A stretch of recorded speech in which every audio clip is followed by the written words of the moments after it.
the other thing I want to talk about, which is energy.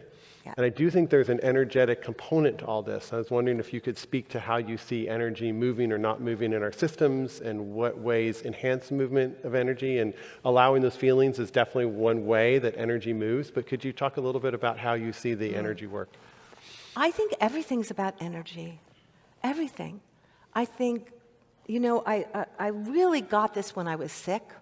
Like, certain people would come into my room, because when you're sick, and you have bags and needles and everything, you're completely porous. You're completely open. I could literally feel people who came into my room with love and people who came into my room with not good energy. And I knew I couldn't have those people around me. Yeah. It was like, they cannot be around me because their energy is coming right into my body. Yeah. And I think that trauma, it's like dented energy. It's dented. It's like a dent in a car. It dents your energy. It's a dent. There's another dent. It's a dent.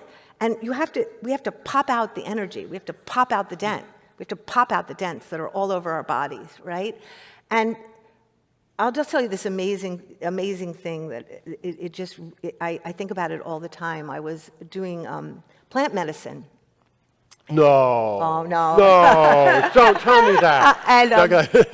And it was at the end of a very amazing journey, and I have amazing connections to the mother when I journey, and she often gives me downloads, and she gives me messages, and she tells me things in very interesting ways, and sometimes very painful ways. And I was there, and she said, I want you to go up and look. I want you to be like, what are those things called when what are they taking pictures? What are they called? Satellites?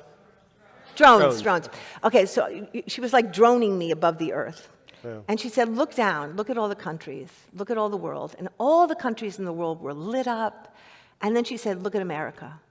And it was completely dark. And she said, you have one mission. And then she wrote across the sky, raise the vibration. Raise the vibration. And I don't know all the ways to do that yet, but I know that we can't beat pain with pain. We can't beat violence with violence. We have to go up. We have to get higher in our knowing. We have to get higher in our beings, in our bodies, so that we begin to create a world and an energy that is so magnificent, that is so inviting, that is so luscious, that is so sexy, that is so yummy, that is so inclusive, that people are like, oh, I want that. Yeah. I want that. I don't want that. I want this. This is where I want to be. Because I used to think we could resist patriarchy and we could fight it and yes, that's important to keep that struggle alive, but I also think we have to now be the creators of the world we want. Yes. We have to create the world we want.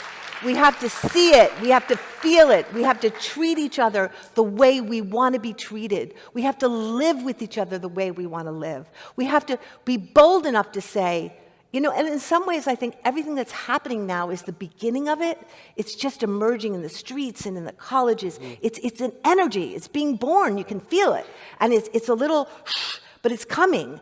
And I think, if I can just say one thing about City of Joy, because sometimes you are part of the creation of something that you don't really even know you were creating. And I want to honor my partner, Susan Swan, who's here today, the executive director of VDA. For 26 years, we've been in this together. So thank you, Susan. Thank you, Susan. City of Joy was created in a country that is still at war, that has been dominated, that has been invaded, that has been colonized, that has had its lands and all its minerals stolen forever and ever and ever. 15 million people were killed by King Leopold in the rubber trade, and then in the last years, 8 million people have died. This is in the Congo. In the Congo. And all for the minerals and all for what it doesn't belong to anybody but the Congolese, but is taken anyway.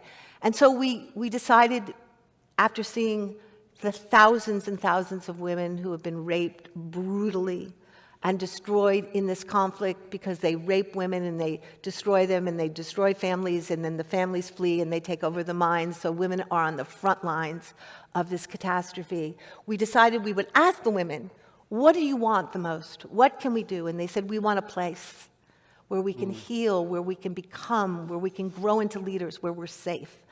And 10 years ago, we built this place called City of Joy in the middle of a world of dire poverty, incredible violence. I mean, it's just amazing we even got to build it. And kind of we built it on a swamp, right? And it has become the most holy place I've ever been in my life. I was just there a few weeks ago. And what I've seen is that it's the new world. It's the new world. It has been built on the ruins of the old world.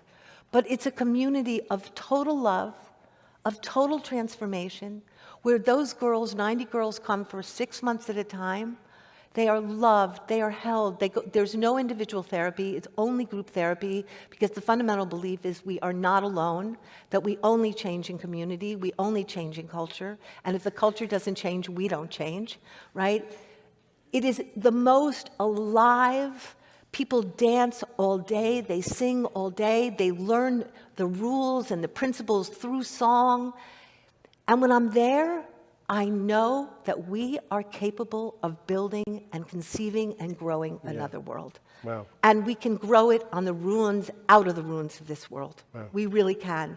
And it just requires imagination, it just requires resources. Let's take all the billions of dollars we are putting in war, and let's build communities of joy everywhere in this country.